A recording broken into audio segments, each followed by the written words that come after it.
ദൈവനാമത്തിന് മഹത്വമുണ്ടാകട്ടെ. 22-ാം സങ്കീർത്തനം 4-5 വാക്യങ്ങൾ. ഞങ്ങളുടെ പിതാക്കന്മാർ നിങ്കൽ ആശ്രയിച്ചു, അവർ ആശ്രയിക്കുകയും നീ അവരെ വിടുവിക്കുകയും ചെയ്തു. അവർ നിന്നോട് നിലവിളിച്ചു, രക്ഷ പ്രാപിച്ചു. അവർ നിങ്കൽ ആശ്രയിച്ചു, ലജ്ജിച്ചു പോയതുമില്ല. മനോഹരമായ ഈ പ്രഭാതത്തിൽ നമുക്ക് സന്തോഷത്തോടെ ദൈവസന്നിധിയിലായിരിക്കാൻ കർത്താവ് കൃപ തന്നു. സ്തോത്രം ചെയ്യാം. 22-ാം സങ്കീർത്തനം അതിനെ ക്രൂശിൻ്റെ സങ്കീർത്തനമെന്നാണ് വിളിക്കുന്നത്. ക്രൂശിലെ അന്ധകാര മണിക്കൂറുകളിലെ ഒരു ചിത്രമാണ് അവിടെ നമുക്ക് കാണുവാനായിട്ട് കഴിയുന്നത്. അതിലെ ഓരോ വാക്യങ്ങളും ക്രൂശുമായി ബന്ധപ്പെട്ടുള്ള വാക്യങ്ങളാണ്.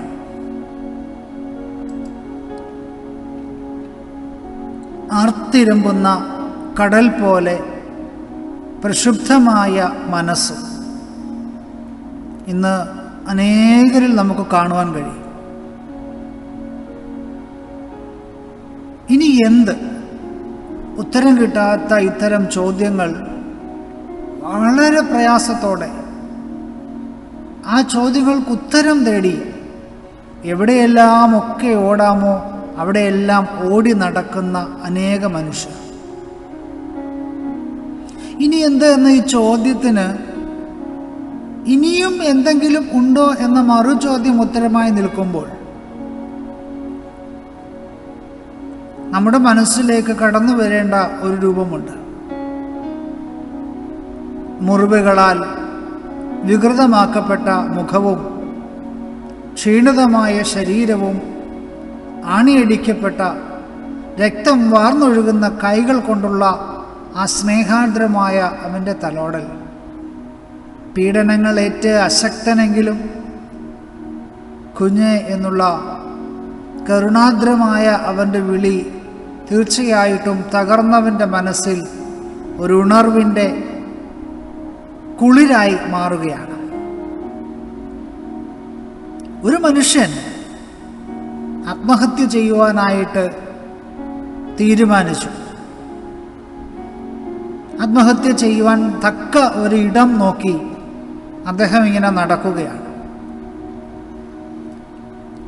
നടന്ന് കുറേ ദൂരം ചെന്നപ്പോൾ ഒരു പള്ളി കണ്ടു. എന്നാൽ ഒരു 5 നിമിഷം ഇവിടെ കയറിയിരിക്കാം എന്ന് കരുതി അദ്ദേഹം അവിടെ ഇരുന്നു. തൻ്റെ വിഷമങ്ങളൊക്കെ താനിങ്ങനെ അവിടെ ഇരുന്നിങ്ങനെ ഓർക്കുകയാണ്. അടുത്ത നിമിഷം തൻ്റെ ജീവൻ ഇല്ലാതാക്കുവാനായിട്ട് പോവുകയാണ്. വേദനപ്പെടുത്തുന്ന പല കാര്യങ്ങളും അദ്ദേഹം ഇങ്ങനെ ചിന്തിച്ച് പോവുകയാണ്.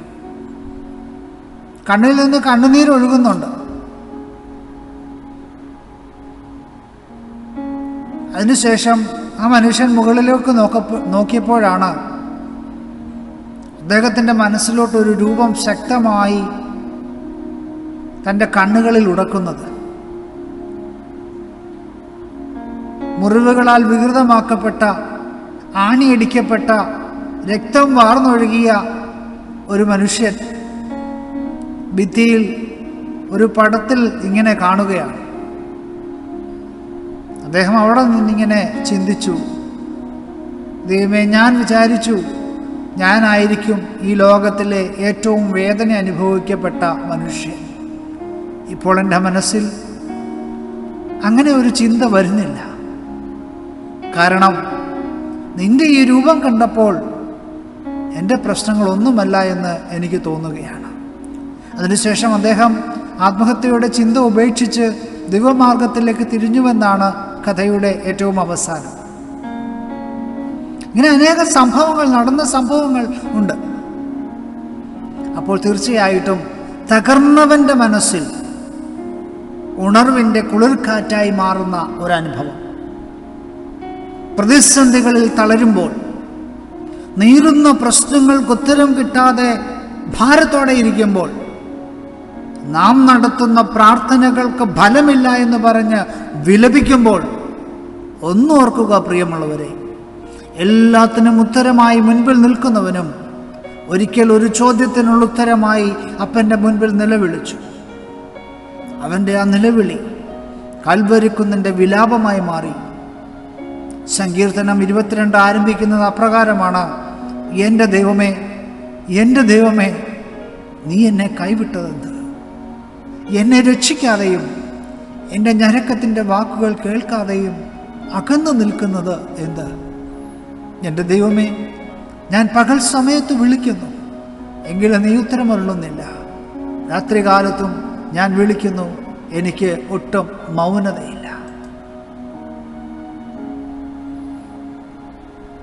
തീവ്രമായ വേദനയാൽ രക്തം വിയർത്തുള്ള യേശുനാഥൻ്റെ പ്രാർത്ഥന: പിതാവേ, അങ്ങേക്ക് ഇഷ്ടമെങ്കിൽ ഈ പാനപാത്രം എന്നിൽ നിന്ന് അകറ്റണമേ, എങ്കിലും എൻ്റെ ഹിതമല്ല അവിടുത്തെ ഹിതം നിറവേറട്ടെ.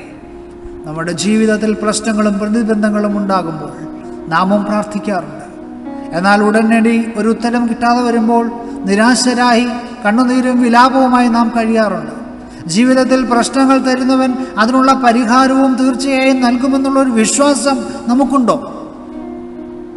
നമ്മുടെ പ്രാർത്ഥനകൾക്ക് ഉടനടി ഉത്തരം ലഭിച്ചില്ലെങ്കിലും പ്രിയമുള്ളവരെ, പ്രശ്നങ്ങളെ നേരിടുവാനുള്ള ആ കൃപയും ശക്തിയും അവിടുന്ന് നിനക്ക് നൽകുന്നില്ലേ? ദൈവസ്നേഹവും ദൈവത്തിൻ്റെ അനുഗ്രഹങ്ങളും അനുഭവിച്ചറിയുന്നവന് തീർച്ചയായും ആ കൃപയും ശക്തിയും മനസ്സിലാക്കുവാൻ കഴിയും.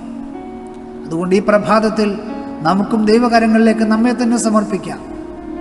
ഇവിടെ സങ്കീർത്തനക്കാരൻ വളരെ ഹൃദയസ്പർശിയായ ആ സങ്കീർത്തനം എഴുതുകയാണ്.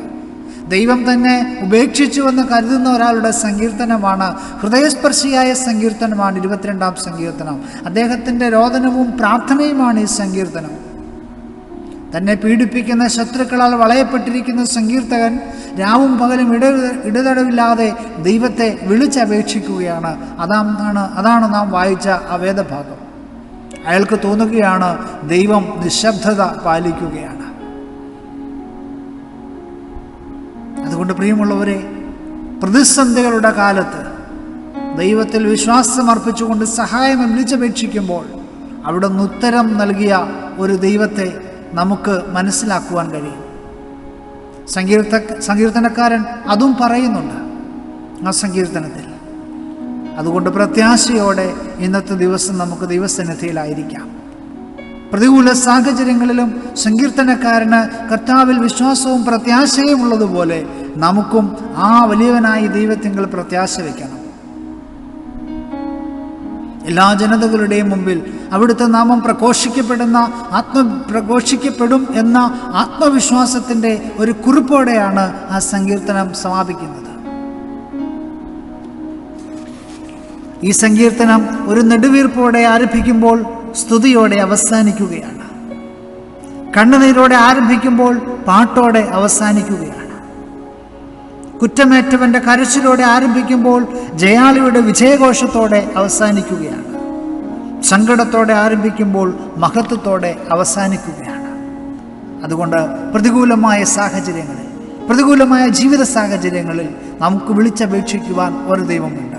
അവങ്കലേക്ക് നമ്മുടെ മുഖം ഉയർത്താം. അവർ നിന്നോട് നിലവിളിച്ചു രക്ഷ പ്രാപിച്ചു. അവർ നിങ്ങൾ ആശ്രയിച്ചുകൊണ്ട് ലജ്ജിച്ചു പോയില്ല. Praise Lord.